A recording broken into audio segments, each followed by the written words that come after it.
Salut Jeff, bienvenue. Oui, merci. Ça va? Ça va. Tout va bien. Vous venez pour manger? Je viens aussi pour saluer Guy, mais je viens manger, oui, absolument. Jean-François Sestier, bonjour. Tout d'abord, faut-il que je vous appelle maître? Alors, m'appeler maître, je pense que deux solutions. On dit qu'une fois avocat, on est avocat pour la vie, donc jusqu'à sa mort. Et c'est pour ça qu'on continue à être appelé maître. Maintenant, moi, je suis plus du tout en relation avec le barreau. J'ai changé de vie, je suis passé à autre chose, et je pense que non. En plus, maître, c'était vraiment dans une relation professionnelle. En dehors, il n'y a pas besoin de m'appeler maître. Je vous appellerai donc, non pas Jean-François Sestier, mais Jeff, si cela vous convient. Alors, cela me convient parce que Jean-François Sestier est un auteur qui a écrit une thèse en droit, qui a écrit une centaine d'articles très techniques, articles parus dans des revues juridiques. Et c'est pour ça que tous mes amis m'appelant Jeff, que je me suis dit finalement le romancier ne peut pas être Jean-François Sestier, le romancier c'est Jeff Sestier. Quel est l'avis de ce Jeff Sestier, alias Maître Sestier à une certaine époque, aujourd'hui romancier, romancier qui aime bien romancer, mais qui aime bien aussi également se nourrir des plaisirs de la table. C'est pour ça que nous sommes ici présents dans ce restaurant aujourd'hui. Quel est votre parcours, Jeff? Alors, le parcours, comme le racontent un petit peu les livres, comme le racontent les livres, le parcours est celui de quelqu'un qui est né dans la Tunisie du protectorat, de ces dernières années du protectorat, et qui a vécu, non pas le protectorat, puisqu'il est parti très jeune, mais qui a vécu avec quelqu'un qui lui a raconté cette vie antérieure d'une, ce qu'on appelait une colonie française, qui n'était jamais qu'un protectorat, qui était la Tunisie. J'en suis parti très tôt, j'ai passé quelques mois à Marseille et pour suivre mes parents et mon père qui étaient fonctionnaires et affectés à Lyon. Je suis arrivé à Lyon et je me sens complètement lyonnais en étant arrivé à 8 ans dans cette belle ville de Lyon et en ayant fait toutes mes études dans un lycée qui est 2 rues derrière, qui s'appelle le lycée Ampère à Lyon. C'est pour ça que vous êtes au courant. Oh, c'est effectivement une bonne remarque, c'est pour ça que je suis au courant. Et surtout, derrière, j'ai entrepris des études de droit et ce qui m'a intéressé, ça a été d'abord l'enseignement. Donc, j'ai poursuivi des études pour devenir enseignant, d'où la thèse, d'où le passage de certains concours jusqu'à l'agrégation. Et en tant qu'agrégé, j'ai enseigné à l'Université Lyon 3, toujours à Lyon, jusqu'en 2018.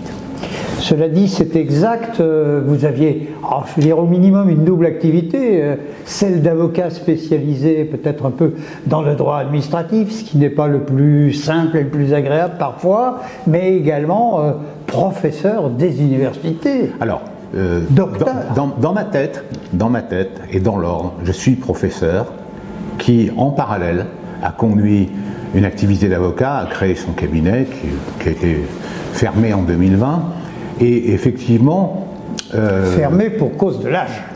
Fermé, je précise. Pour cause de l'âge aussi.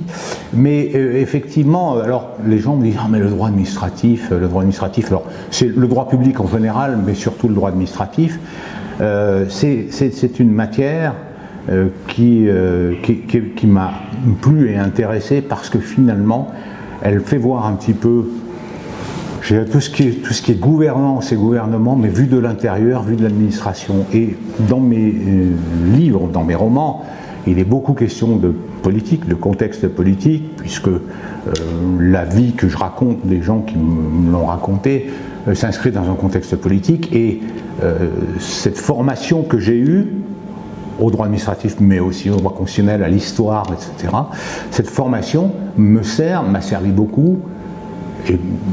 Mais pour autant, ces livres ne sont pas des livres d'histoire, ce sont bien des romans. Ni de droit. Ni de droit, certainement pas. Alors, il y a une dimension juridique, il y a une dimension historique, tout le monde le dit, tout le monde parle de romans historiques. Ce que je regrette un peu parce que ce ne sont pas des romans historiques. Je veux dire qu'on n'est pas chez Druon, on ne raconte pas l'histoire des rois, on n'est pas chez Ken Follett, on ne raconte pas l'histoire du Moyen-Âge en Angleterre.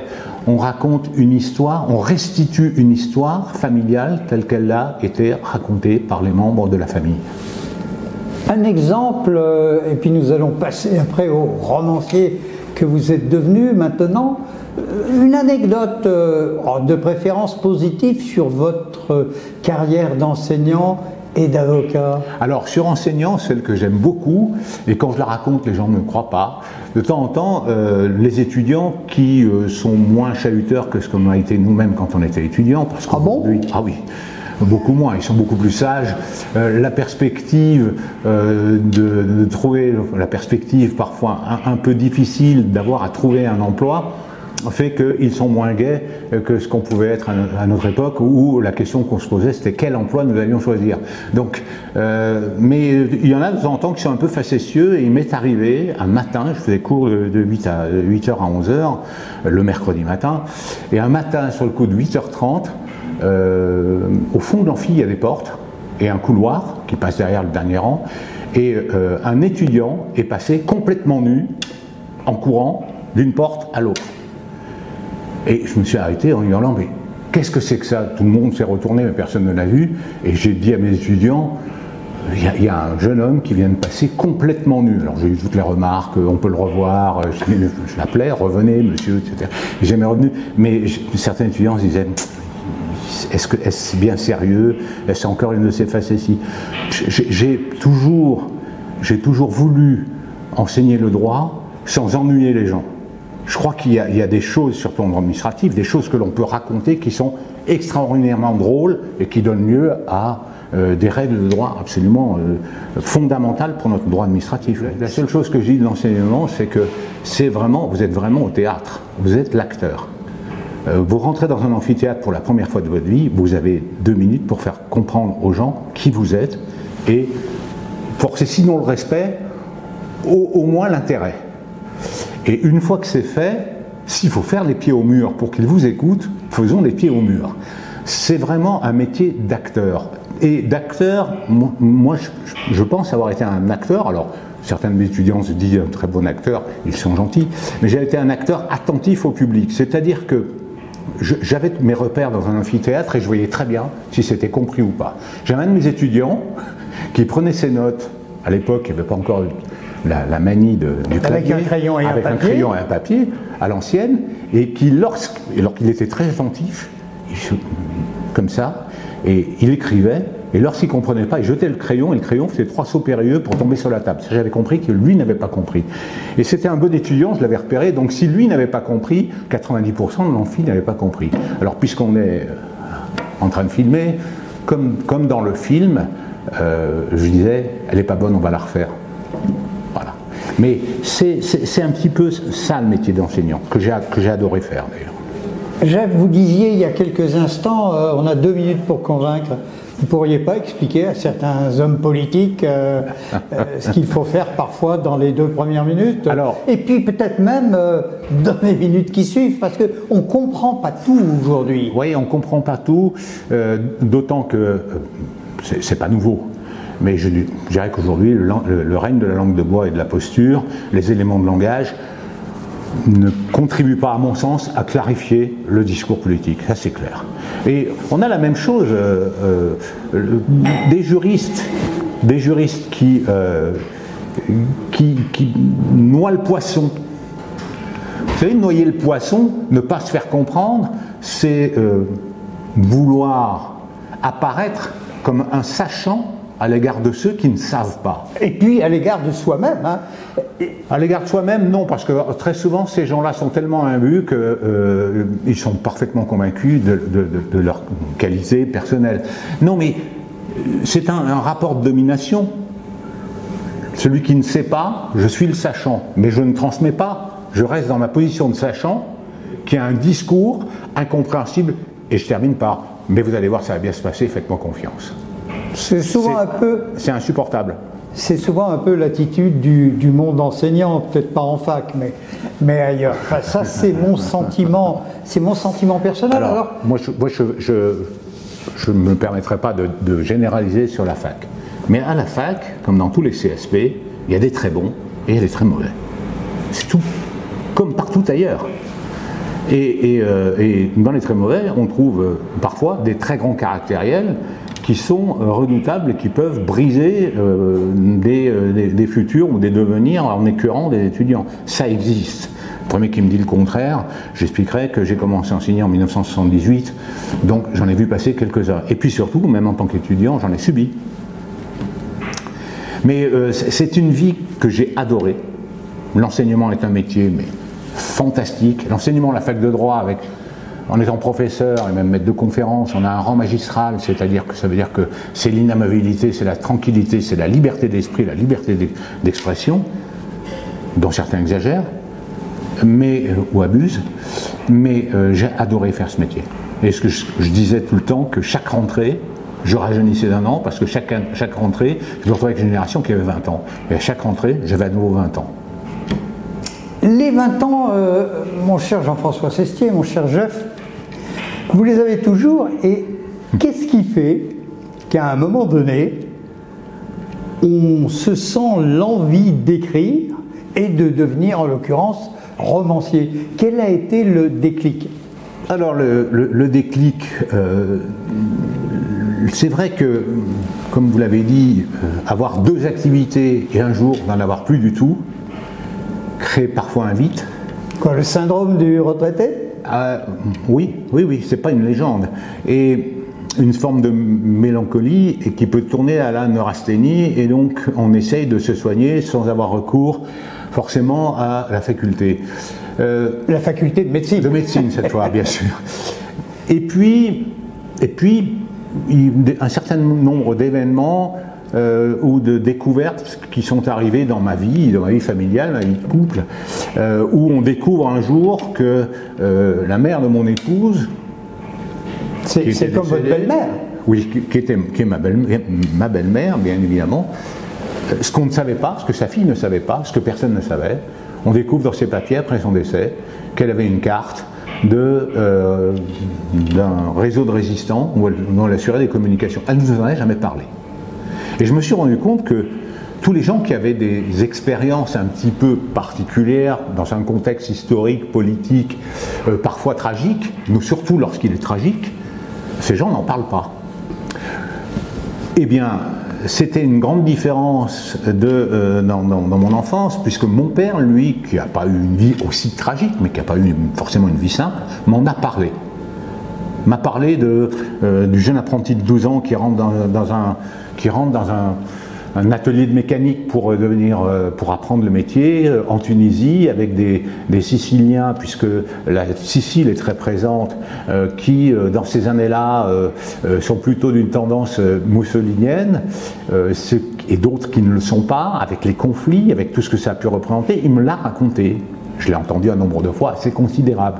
Puis après l'arrivée en France, etc., le fait d'arriver à Lyon, de nous retrouver tous les deux seuls après le décès de ma mère, à une époque où c'est la guerre d'Algérie, à une époque qu'on a un peu oubliée, mais quand on fait un peu la recherche dans les journaux de l'époque, à une époque où il y avait des cadavres qui flottaient sur le Rhône.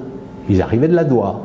Parce qu'il y avait quelques règlements de compte entre des indépendantistes algériens qui étaient de deux obédiences différentes, si j'ose dire, le FLN, le MNA. Ces choses-là, on les a oubliées. À Vauban, on entendait des cris. Ces choses-là, on les a oubliées. Vauban, l'ancien commissariat de police. Hein. Exactement, celui de la police judiciaire. Toutes ces choses-là, mon père les a vécues, puisqu'il était policier. Et il me les a racontées. Il rentrait parfois effondré en me disant, il se passe des trucs... Un jour, je t'expliquerai. Et il me les a expliqués. Je parlais, j'ai la chance d'avoir eu un professeur de français en 3e, c'est lui qui m'a donné envie d'écrire, parce qu'il m'a dressé, il m'a appris. C'est quelqu'un de connu d'ailleurs, c'est quelqu'un qui a été à la direction du Progrès, c'est quelqu'un qui a été à la direction de France 3 en Alpes, qui s'appelle Bernard Villeneuve, à l'égard duquel j'ai une reconnaissance éternelle. Il m'a appris. Et j'en ai parlé avec lui parce qu'il est... J'ai la chance de l'avoir rencontré à l'apparition de mon premier roman que je lui ai apporté. Et il me disait, mais tu as raison. Je lui parlais d'un des profs d'espagnol que j'avais en classe, et il me dit, ah mais tu l'as eu. Il me dit, mais tu sais, lui, il a fait la guerre d'Algérie. Il n'en avait jamais parlé. On l'a su par hasard, il n'en a jamais parlé. Il a vécu l'Algérie pendant 27 mois, ça ne l'a pas fait rire, il n'en a jamais parlé. Et les gens qui vivent ce genre de choses n'en parlent pas. On a des témoignages sur la Shoah de gens qui sortent des camps. Ils ne sont pas si nombreux que ça, ceux qui en parlent. Et c'est bien dommage. Donc l'idée, pour moi, était de dire, finalement, est-ce que ça ne vaut pas le coup? Est-ce qu'il n'y a pas un intérêt à raconter ça? Et oui, bien sûr, c'est un roman. Oui, bien sûr, il y a à l'intérieur pas de fiction sur l'événement. Alors, vous attaquez déjà, oui, sur le premier roman, mais terminez votre parcours, donc à un moment donné, donc vous pensez à Bernard Villeneuve, vous pensez à un certain nombre de choses, à votre père, entre autres, qui vous a raconté des anecdotes pas toujours agréables, et puis à un moment donné, il faut bien prendre ou un papier et un crayon, ou un ordinateur, et puis il faut se plonger dedans, là. Il faut se mettre en route. Si vous voulez, deux choses. On a parlé de ma carrière d'universitaire. Ma carrière d'universitaire m'a appris une chose assez fondamentale et essentielle quand on écrit ce genre de roman, c'est le sens de la recherche. Aujourd'hui, tous ceux qui sont de ma génération, qui ont fait une thèse en ayant comme base de données des livres à la bibliothèque interuniversitaire, qui sont mis les mains dans la poussière et dans les salles frigorifiques. Ça s'appelait le frigo entre nous, doctorants, tellement il y avait de chauffage. On se dit que avec les banques de données juridiques qui existent aujourd'hui, on aurait mis 1 an à 2 ans de moins pour rédiger une thèse. Et on ne parle pas de l'intelligence artificielle. Non, alors l'intelligence artificielle, je suis désolé, ça peut peut-être avoir un intérêt que je n'ai pas découvert, mais certainement pas dans le sens romanesque. Je veux dire que le jour où l'intelligence artificielle sortira Salammbô, pour citer Flaubert, ou Au revoir là-haut, pour citer un auteur contemporain, le maître que j'apprécie au plus haut point, eh bien on en reparlera. Pour l'instant, je pense que l'imagination au pouvoir, elle est dans les cerveaux humains. En revanche, le cerveau humain qui doit raconter l'histoire que son père lui a racontée veut, un peu en reflet, sur les événements qu'il a racontés, savoir ce qui se disait ailleurs que dans la famille sur ces événements.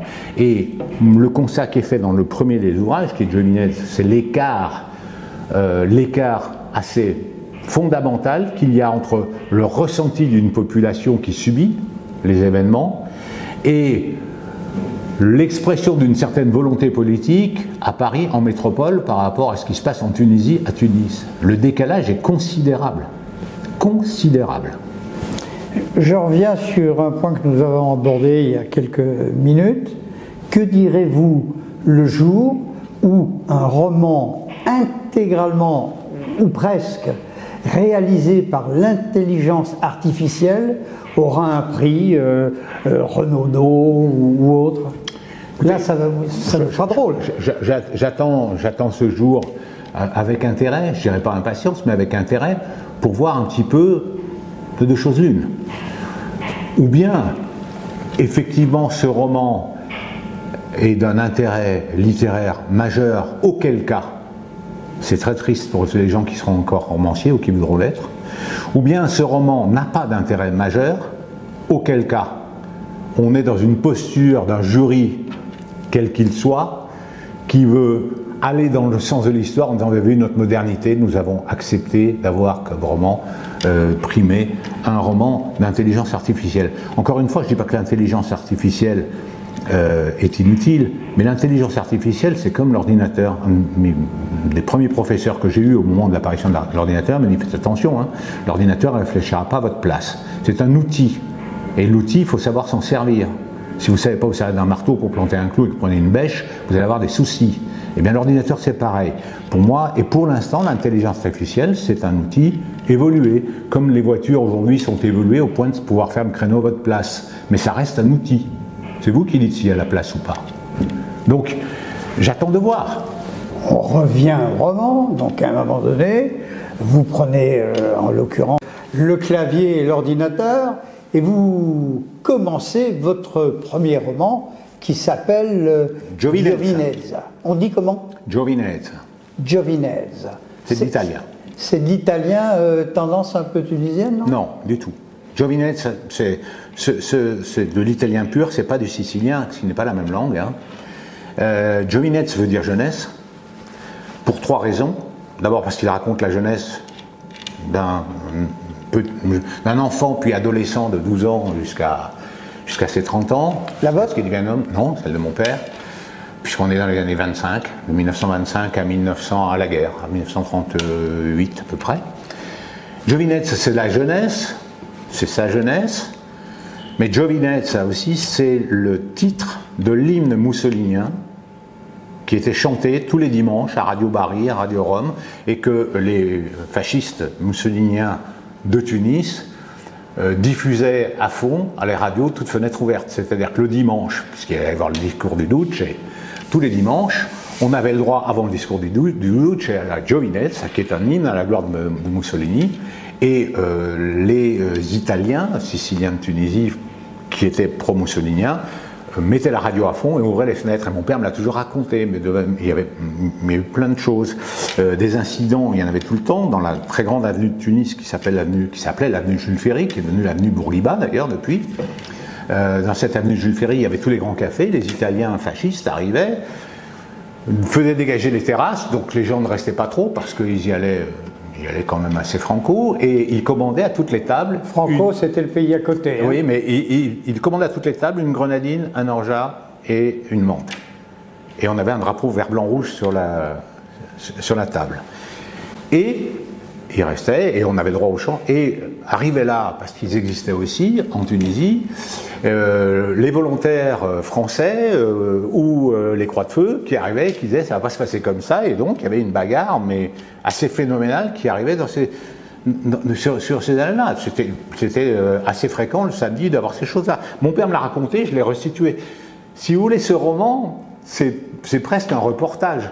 Oui, c'est plus, comme vous le dites, un reportage qu'un roman romancé. Alors c'est un reportage romancé, parce que pour pouvoir arriver à donner un contrepoint un peu, j'allais dire, mainstream ou un peu pensée officielle. Mainstream, you speak English so well. Oui, absolument, très couramment bien sûr. C'est pour avoir un petit peu un point de vue de ce qui se disait dans les instances dirigeantes métropolitaines. Il faut inventer des personnages qui en font partie. Et ceux-là, ils sont fictifs. Je ne veux pas dire, et ce jour-là, Léon Blum a dit, non, parce que tout le monde est capable de savoir ce que Léon Blum a dit pendant le Front Populaire. Hein, il suffit, c'est des recherches que j'avais, il y a la BNF qui a numérisé tous les... Bibliothèque nationale de France. Qui a numérisé tous les journaux depuis pratiquement 1800 et quelques jusqu'à 1940, et moi j'étais un fervent lecteur pendant la rédaction de cet ouvrage, de ce roman, j'étais un fervent lecteur du Populaire, dirigé par Léon Blum, de l'Humanité de l'époque, du Figaro de l'époque, du Journal des débats, de l'Œuvre de temps en temps, pour aller voir les propos de ce cher Marcel Léard. Donc c'est des recherches, mais on lit les facsimilés. Et quand je dis que les événements décrits, c'est vrai des 3 romans, mais les événements sont exacts, sont tirés de relations journalistiques, historiques, avérées. Pour l'auteur, avérées. Je ne suis pas allé voir si le journaliste qui avait écrit dans le Populaire en avait rajouté un peu ou pas, parce que ça c'est impossible. Et d'ailleurs je ne dis jamais Léon Blum a dit ça ou Winston Churchill a dit ça, je dis le Populaire rapporte que Winston Churchill a dit cela. C'est à un certain sens ce que m'a appris Bernard Villeneuve et d'autres. Hein. Il y a un professeur d'histoire du lycée Ampère très connu qui s'appelait Delmas. La rigueur, on n'invente pas sur les événements ou sur les contextes. On peut les critiquer, on peut émettre une opinion, mais le fait, c'est le fait. Un journaliste, un vrai journaliste, dit le fait. Après qu'il en tire une analyse, ça me paraît être la moindre des choses. Mais le fait est le fait, et on ne dénature pas les faits. Vous avez raison, Jeff, de préciser cela, parce que vous dites une expression qui m'est chère, professionnellement, le vrai journaliste. Je n'ai rien contre les Instagrammeurs, contre les réseauteurs et contre tous ces gens-là, mais leur éthique est simplement la leur. Ce n'est pas Absolument. une véritable éthique. Absolument. Et c'est pour ça que ils ont le droit d'exister, j'insiste, mais un journaliste est un journaliste, d'ailleurs avec des instances, des cartes nationales d'identité des journalistes appelées vulgairement cartes de presse, et les réseauteurs, les influenceurs, les Instagrammeurs sont ce qu'ils sont, avec la réserve que l'on doit apporter. Ce que vous dites, alors, c'est intéressant. Et moi, ce sont mes études de droit, et en droit, j'ai eu la chance d'avoir aussi des gens qui m'ont appris la sociologie juridique, et certains sociologues ont dit des choses tout à fait exactes. Et il y en a un qui nous tient à cœur, enfin qui me tient à cœur, et qui tient à cœur pas mal de juristes, qui s'appelle Max Weber. Max Weber est quelqu'un qui, alors tout le monde connaît les trois pouvoirs, etc. Ce qui m'intéressait chez Max Weber, c'est quelqu'un qui a expliqué ce que c'était que la neutralité axiologique. L'idée de dire comment je deviens objectif. D'abord, il dit il y a une pluralité d'informations. Et ça, j'y ai tenu. C'est vrai que les mêmes événements, quand je les lis à la une, par exemple la victoire de la gauche au Front Populaire, quand on lit la une de l'Humanité, c'est pas exactement la même que celle du Figaro. Tout le monde est capable de dire, oui, la gauche, le Front Populaire est au pouvoir, ça, le fait est indéniable. Mais l'analyse qui en est faite derrière n'est pas la même. Donc, la pluralité des sources contribue à cette neutralité axiologique. La deuxième, et c'est là que l'apport de Max Weber me paraît très intéressant, la deuxième, c'est tenir compte de sa propre subjectivité. C'est le plus difficile. On est soi-même subjectif. Inconsciemment, soi-même, on va manipuler les informations que l'on reçoit. Et il faut de temps en temps, presque être schizophrène, sortir de sa propre personnalité en disant « qu'est-ce que tu racontes? Est-ce que tu en es bien sûr? Est-ce que c'est de l'opinion, non scientifiquement démontrée? Est-ce que c'est encore du fait? T'es où? Tu en es où? » Et mon travail de romancier, c'est ça aussi. C'est ça aussi. Sur l'événement, c'est de cela dont je me méfie le plus. Travestir la vérité. Ce que je reproche à un certain nombre d'informateurs, réseaux sociaux ou pas réseaux sociaux, c'est le travestissement des faits. Après qu'on les analyse en disant c'est scandaleux ou en disant bravo, c'est autre chose. Ce sont des opinions, et c'est intéressant d'avoir les opinions de ceux qui disent bravo et de ceux qui disent c'est scandaleux. Parce que pour se faire soi-même sa propre opinion, c'est bien d'écouter les autres. Moi je pense que celui qui dit je veux décider tout seul, quelque part, grosso modo, c'est une graine de dirigeant totalitaire. Il faut être un peu sérieux. Je ne parle même pas d'avoir de l'empathie, parce que ce n'est pas la question, mais l'ouverture d'esprit consiste à écouter, lire ce que font les autres. Moi, je lis et j'écoute ce que font les autres. Jean-François, vous décryptez un peu tout cela tel un professeur de philosophie. Suis-je dans la vérité ou n'ai-je pas tout compris? Vous êtes complètement dans la vérité, et ça c'est une anecdote qui me ramène il y a très longtemps de ça. Pour être très précis, en 1970, voyez-vous, il y a 53 ans, je suis en terminale. J'ai des cours de philo, ça me passionne. Et je me dis, je pense que je veux être prof de philo. Et là-dessus, bien entendu, on a une énième parmi les multiples réformes de l'enseignement qui nous tombe dessus. Et on se tenait quand même au courant à l'époque, on nous informait. Et notre prof de philo nous vient un jour en disant « je suis catastrophé parce que la philosophie va disparaître de la plupart des filières de terminale ». Et moi je suis un pragmatique. C'est-à-dire que j'aime bien, j'ai été éduqué par quelqu'un qui m'a dit « écoute, choisis, c'est bien le chèque de fin de mois, mais choisis un travail qui te plaît parce qu'il y aller tous les jours pendant 40 ans. Il y a même des jours, même si ça te plaît, il y a des jours où tu n'as pas envie de te lever. Et essaye d'en vivre. Et quand j'entends que la philosophie est supprimée la plupart des filières de terminale, je me dis, mais il n'y aura plus de poste de prof de philo. Donc j'abandonne l'idée de devenir prof de philo. Ce qui ne veut pas dire... Pragmatisme. Un pragmatisme total. Ce qui ne veut pas dire que la philosophie ne m'intéresse pas. Bien au contraire. Au contraire. Alors, là aussi, j'aime bien les philosophes qui ne jargonnent pas.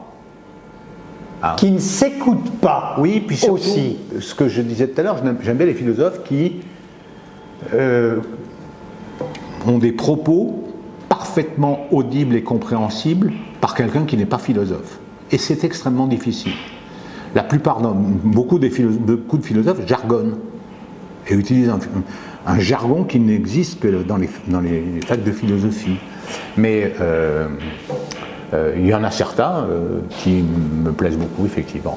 Moi, j'ai beaucoup apprécié la philosophie de Jankélévitch, parce qu'en plus, Jankélévitch était quelqu'un qui était musicien, et comme j'adore la musique, il n'y a pas de problème, ça me plaisait beaucoup.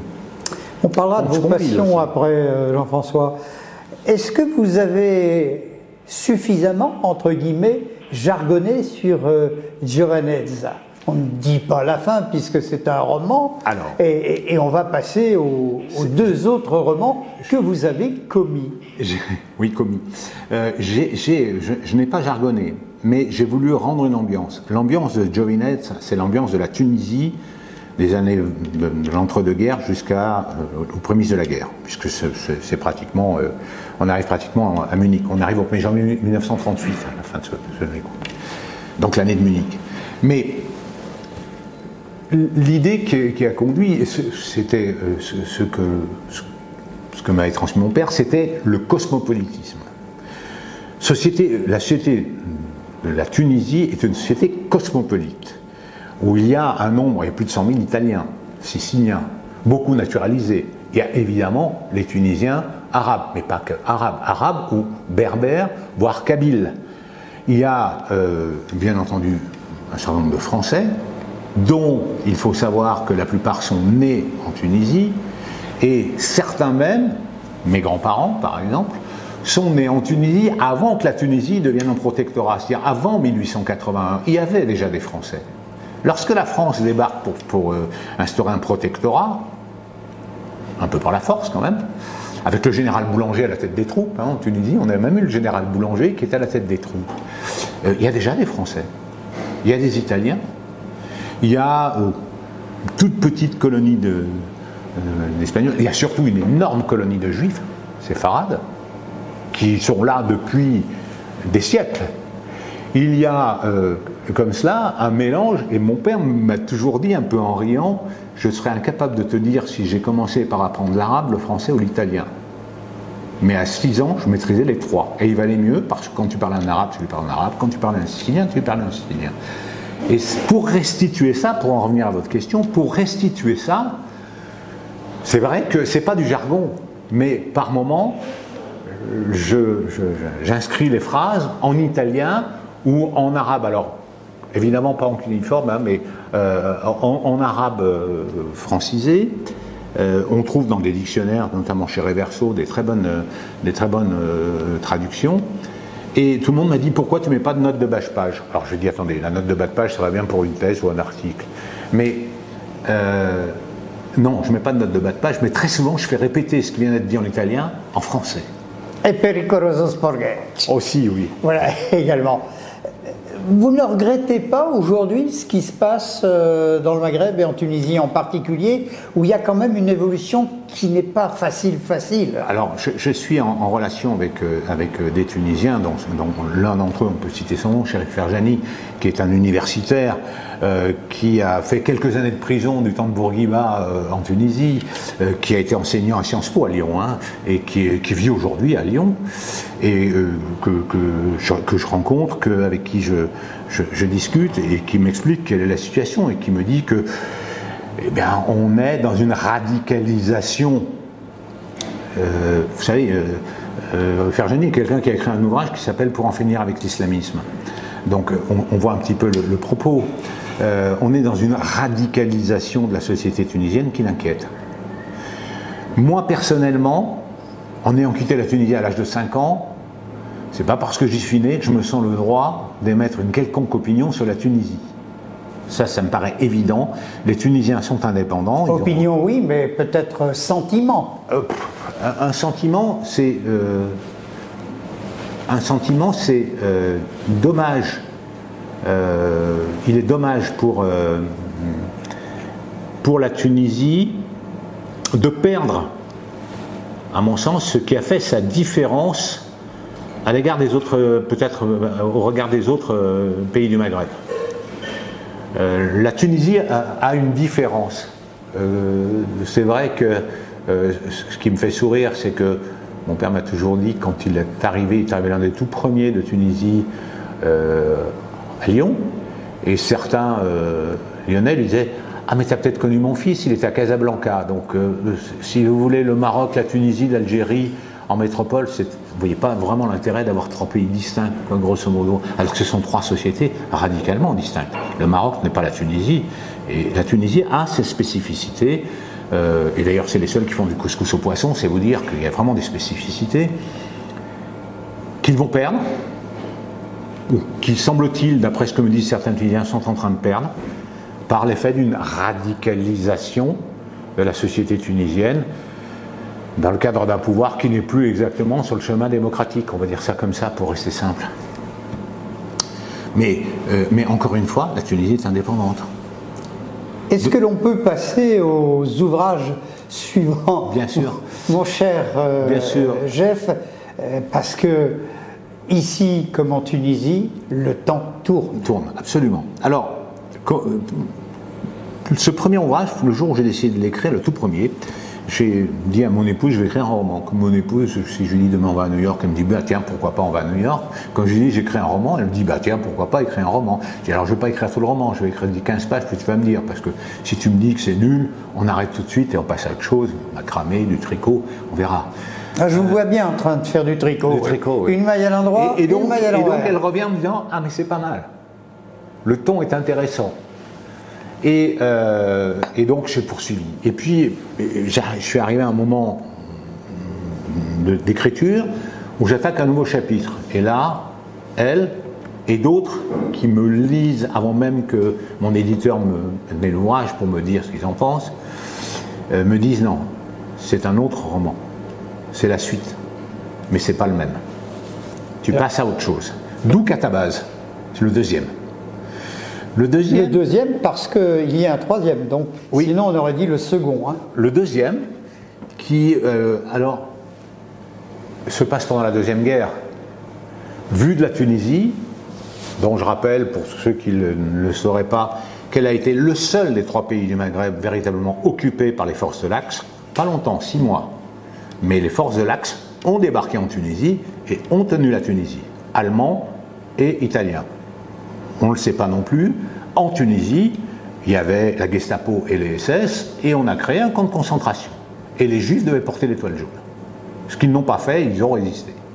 Bien, donc c'est l'objet de ce deuxième roman, mais c'est aussi un roman où l'un des personnages qui apparaît à la fin du premier roman prend une place prépondérante parce que c'est un personnage fictif qui permet de raconter, alors de manière très romanesque et parfois un peu truculente, ce que pouvait être la vie de Français qui avait rejoint De Gaulle à Londres, ce qu'était la politique, les difficultés qu'il y avait, et un peu en contrepoint de ce qui se passait en Tunisie, où la Tunisie était quand même sous la botte. Et c'est un peu le sens de ce deuxième livre. Catabase, tout le monde dit qu'est-ce que c'est que ce titre? Alors catabase, c'est l'inverse de l'anabase, pour faire un peu cuistre. La catabase, c'est la descente aux enfers. C'est Eurydice et Orphée. Et effectivement, en exergue, il y a un extrait de Virgile sur la descente aux enfers. Parce que c'est une véritable descente aux enfers, et que, dans les personnages de famille, le frère de mon père, mon oncle paternel, lui n'a pas eu la chance, a eu la malchance plutôt d'être mobilisé, de se retrouver prisonnier de guerre, de faire 6 ans de captivité entre les mains des Allemands, parce qu'on n'a pas été libéré tout de suite, plus 1 an de captivité entre les mains des Russes, qui laissaient revenir les Français au compte-gouttes. Et revenant en France, à nouveau extrêmement contrôlé, parce que les autorités françaises craignaient que Staline envoie à travers ses prisonniers quelques espions. Donc oui, quelqu'un qui en a vraiment souffert. Donc c'est aussi une partie de sa vie. Ça, c'est le deuxième. Peut-on dire que ces livres sont datés d'une certaine manière? Donc des périodes, période 1, période 2, et période 3. Et puis peut-être vous allez nous dire que la 4 est... La 4 est déjà prête. Mais pour revenir à la 2, oui, la 2 c'est 1938-1946. C'est la suite de la 1, mais ça peut se lire presque de manière indépendante. La 3, elle, c'est effectivement à partir de 1947 où si vous voulez, la Deuxième Guerre mondiale a mis l'indépendantisme un peu entre parenthèses. Il faut savoir qu'à cette époque-là, d'ailleurs, Bourguiba était plutôt... il a été emprisonné, puis il a été un peu en fuite, puis il a essayé de s'allier avec les forces de l'Axe, à un moment donné. Il y a des lettres de Bourguiba écrites aux forces de l'Axe où il dit « Je veux bien rejoindre l'armée germano-italienne ou italo-germanique, me joindre et combattre si vous me garantissez l'indépendance. » C'est pas une invention de ma part, c'est une lettre que le monde a reproduit, je l'ai retrouvée en facsimilé, et Le Monde l'a reproduit dans un de ses journaux de 1953, de mémoire. Donc ça c'est la deuxième période. La troisième période, donc à partir de 1947, c'est... On sent que la Tunisie va céder à l'indépendance. Le néo-Destour est en train de monter en puissance, même si Bourguiba est en fuite, après il est au Caire, etc. Et donc, les communautés se demandent ce qu'elles vont devenir, jusqu'à ce que ces communautés, jusqu'en 1950, Schuman annonce clairement qu'on est en voie vers l'indépendance et qu'il faut prendre sa position pour l'indépendance. Et donc on va dans cet ouvrage jusqu'en ça s'appelle Dispersion, parce que les différentes communautés qui vivaient depuis plus d'un siècle ensemble, les Italiennes, certains les Juifs pour partie, tout ce qu'on appelait les Européens, donc Italiens, Français, voire les Maltais, se disent qu'est-ce qu'on va devenir dans une république tunisienne. Quel est notre avenir? Bourguiba a offert aux fonctionnaires comme mon père de rester fonctionnaire en Tunisie. Les Français qui étaient nés en Tunisie, restaient fonctionnaires en Tunisie, ils disaient oui mais d'accord, très franchement on se sent français quoi. Et ils sont venus, et c'est la dispersion des communautés, des différentes communautés qui se retrouvent, et puis les difficultés qu'il y a à s'insérer dans une France métropolitaine qu'ils ne connaissent absolument pas, et qui ne les connaît absolument pas. Il y a un choc, parce que c'est la première vague de rapatriés, il y a un choc des rapatriés de Tunisie et du Maroc, puisque c'est 56 pour les deux, qui va être amplifié et déformé, largement déformé et amplifié lors du rapatriement des pieds noirs d'Algérie, qui sont les seuls pieds noirs en 62. Si j'ai bien compris, le numéro 4, puisque numéro 4 est plus qu'en gestation, il est presque à la maternité, si j'ose dire, ça sera l'époque actuelle? Ah non, ce ne sera pas l'époque actuelle. Le numéro 4, c'est l'arrivée à Lyon. C'est l'arrivée à Lyon, c'est 1957, 58, plutôt 58, l'arrivée à Lyon d'un policier venant de Tunisie qui est seul désormais avec un enfant qui a 8 ans.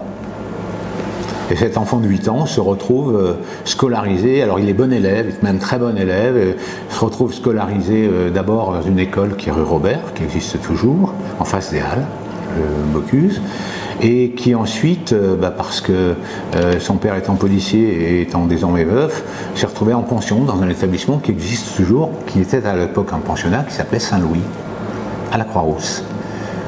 Et c'est 4 ans de cette vie, d'une vie alors dure parce que Lyon est une ville en pleine transformation, alors transformation violente avec les attentats, transformation avec les projets de destruction, maire de l'époque, de destruction du vieux Lyon, de destruction de la rue Mercière qui n'ont pas pu se réaliser. Vous pensez à qui là, Pradel? À Louis Pradel, qui n'ont pas pu se réaliser sous l'action d'un certain nombre de gens dont Néret, mais aussi avec l'appui de Malraux.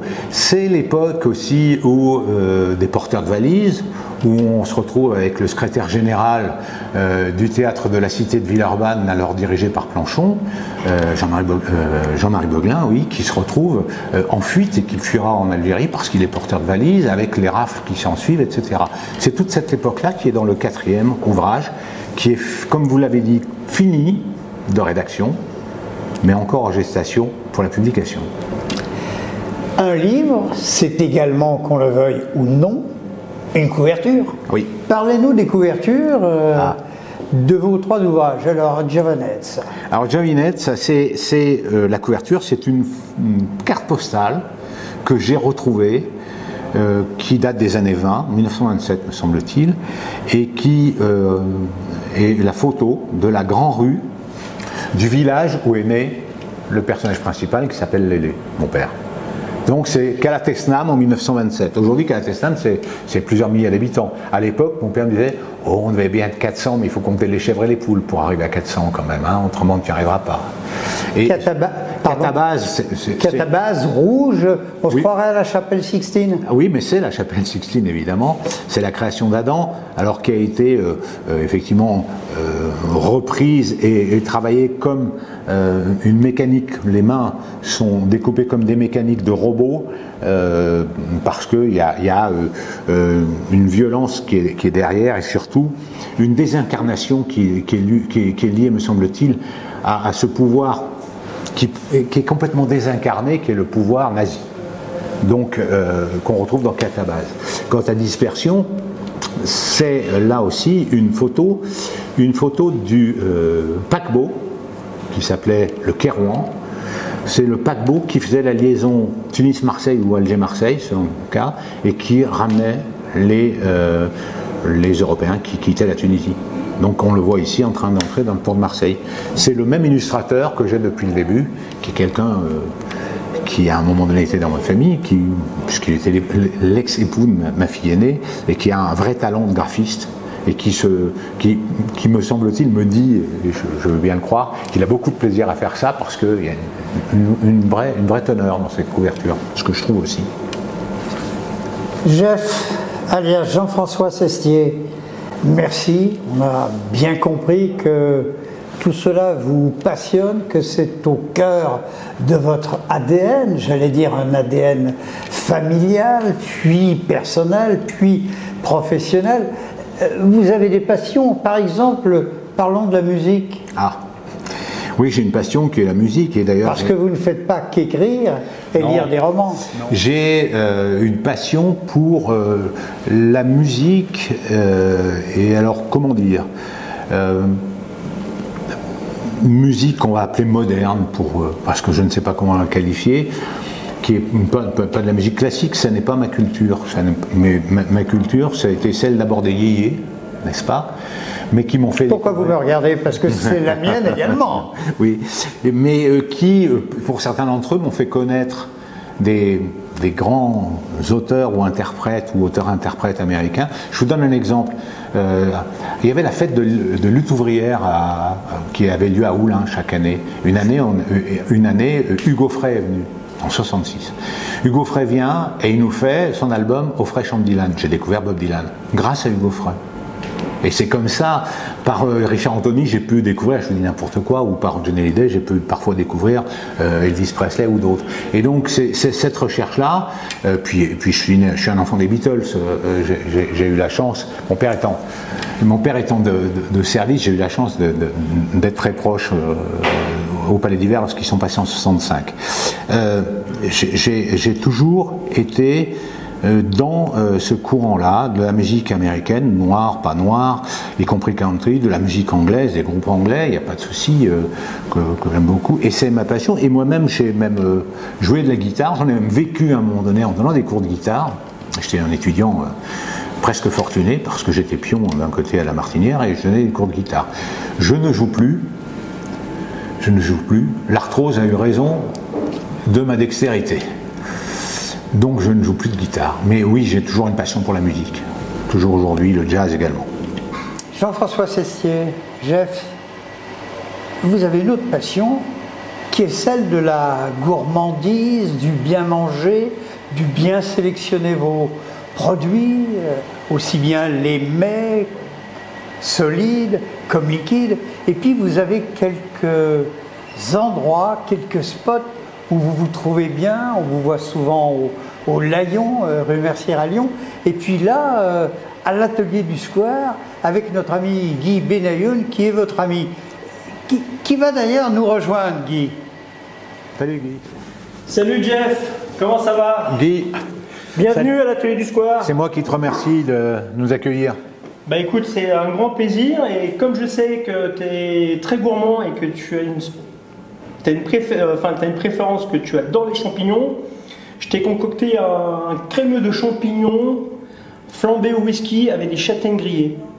Alors là, dans ce plat, chers tous deux, champignons, c'est l'automne, ça respire la forêt.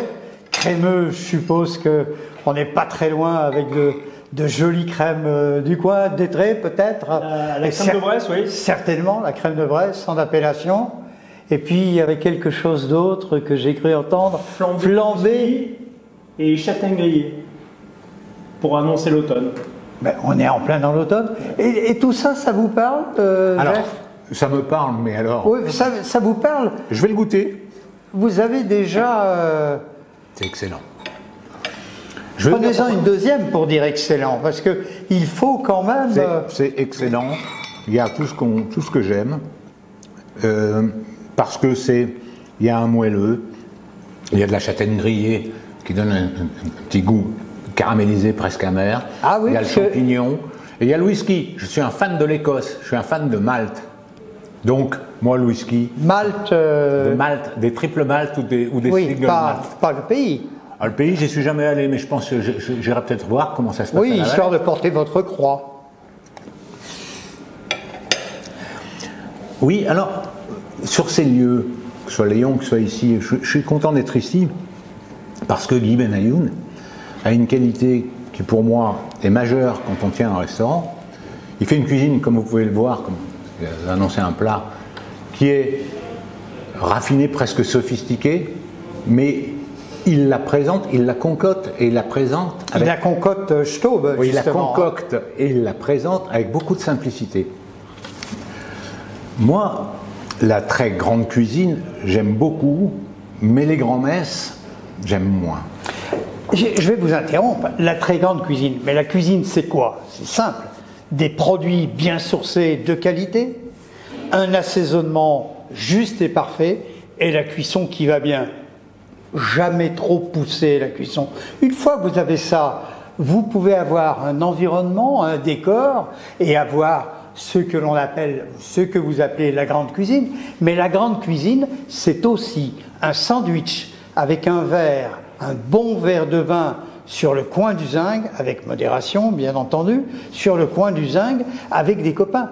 Alors, la grande cuisine, des produits, avant toute chose, que l'on fait, que l'on concocte avec amour. Alors moi, je vais aller plus loin dans ce que vous dites. Il y a la grande cuisine, il y a pour moi deux branches majeures. Il y a le très classique.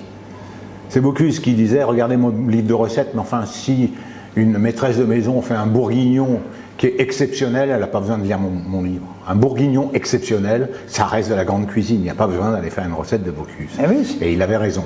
Et cette cuisine-là, qui est la cuisine, on va le dire, qu'on appelait des mères dans le temps, qui est une cuisine familiale, des bouchons ou des bouchons.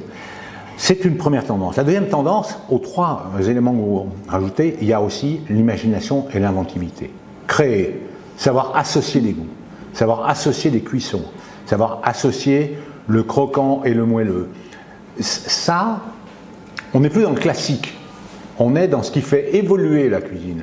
C'est vrai que la soupe VGE, le jour où elle a été créée, ça a été une surprise. Aujourd'hui, c'est devenu un classique. Donc ce qui fera évoluer la cuisine, c'est l'inventivité d'un certain nombre de chefs, à mon avis. Inventivité, donc Guy en fait partie, c'est clair.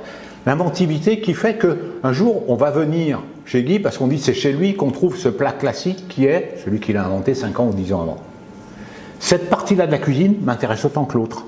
Et ces deux m'intéressent. Alors évidemment, la dive bouteille m'intéresse également, avec modération. Vous, comme d'autres, vous appréciez l'inventivité, la qualité ou les qualités organoleptiques des plats, mais aussi peu le cinéma. C'est-à-dire qu'une assiette, elle ne doit pas avoir 50 trucs tout autour du bord de l'assiette, du paprika, de je ne sais pas quoi. On doit être sur le substantiel. On est d'accord. Je veux dire que je ne sais plus quel cuisinier, quel grand chef disait « Escoffier, c'est fini ». On ne fait plus de la déco, on fait de la cuisine. Enfin, Escoffier, ça n'a pas été trop la déco quand même. Hein. Ça l'a été pas mal. C'est un chef qui le disait, c'est pas moi. Oui, bah, il faut vérifier vos sources, monsieur le juriste. Mais c'est vrai que ce qui m'intéresse dans une assiette, c'est l'assiette. C'est-à-dire ce que l'on mange. Alors effectivement, vous arrivez parfois chez certains, dans certains restaurants, où vous découvrez les fleurs en bord d'assiette, sauf qu'elles se mangent. Et elle donne un goût, je pense à Michel Bras par exemple, elle donne un goût absolument extraordinaire. Ce qui m'intéresse, c'est l'imagination et l'inventivité d'un chef qui sait associer, créer. Et ce qui m'intéresse, c'est aussi le chef qui me fait un rognon entier rôti à la perfection. Dans une cocotte Staub, toujours. Une cocotte Staub. Bien sûr. Et on ne fait pas de publicité, mais c'était effectivement une belle maison, comme la maison de Buyer, qui d'ailleurs vous a parrainé pour la table gourmande 2023, d'Hugo Emilio, qui est également une belle référence en matière de cuisine. Guy, que pensez-vous de tout ce que Jean-François vient de dire, tout ce que l'on a dit sur la cuisine, et puis comment sentez-vous votre cuisine ? Alors, comment la vivez-vous? Je suis tout à fait d'accord avec Jeff au niveau de la cuisine, c'est-à-dire que la cuisine, il faut que ça soit quelque chose de simple pour que le client puisse repérer les goûts. C'est-à-dire qu'il puisse repérer le goût de la viande, le goût du poisson, le goût de la sauce. Et les textures. Et les textures, oui. Et les légumes qui vont avec, enfin les accompagnements. On a beau faire beaucoup de chichis sur la cuisine, mais le problème c'est qu'à un moment donné, on est complètement perdu sur tous les goûts et les saveurs. C'est-à-dire à un moment donné, on ne sait plus ce qu'on mange. Parce qu'il y a trop de goût, trop de saveurs et trop de mâche. Trop. Donc, pour moi, la cuisine, il faut que ça soit une cuisine sincère.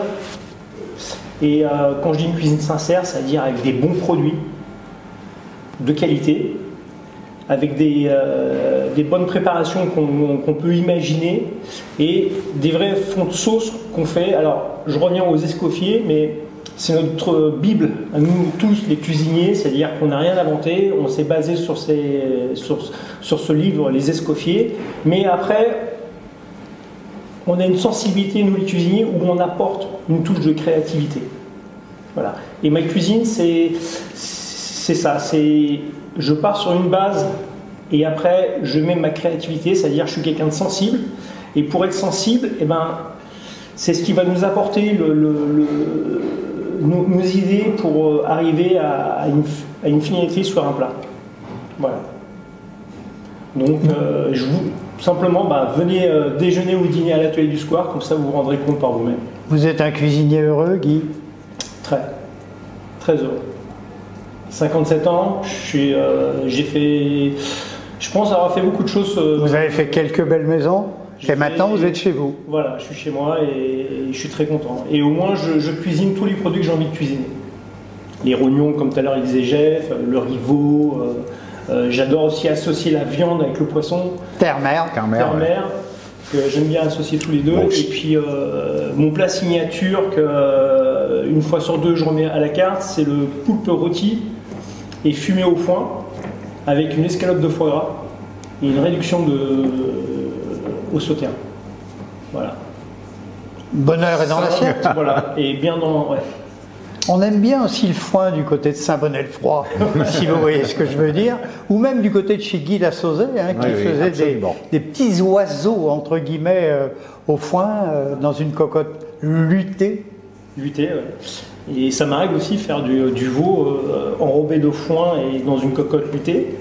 Et voilà, donc c'est des inspirations qui nous viennent quand on achète un produit, on le touche, on le regarde, on le tourne, on le regarde sur tous ses aspects. Et là nous viennent des idées pour cuisiner et puis pour donner du plaisir déjà à nous-mêmes, pour qu'on puisse donner du plaisir aux clients. Et le client est heureux. Donner du plaisir aux clients. Le client que je suis est heureux de venir ici. Mais c'est également le cas, Jeff, lorsque vos lecteurs parcourent vos 3 romans, sans modération, vous êtes également heureux. Messieurs, merci beaucoup. Merci. Bel appétit. Et on voit que l'écriture, c'est comme la cuisine, c'est quelque chose qui est fait avant tout avec le cœur. Oui. Merci, bel appétit, belle lecture, et n'oublions pas qu'à Lyon, nous sommes dans la capitale mondiale de la gastronomie, n'en déplaise aux esprits chagrins, et la gastronomie, c'est à la fois les bouchons, les authentiques bouchons lyonnais, les grandes tables étoilées, et puis les restaurants où l'on mange bien et où l'on se sent bien, comme ici à l'atelier du Square. Merci. Merci. Je veux finir. Oui, bah, finis, hein.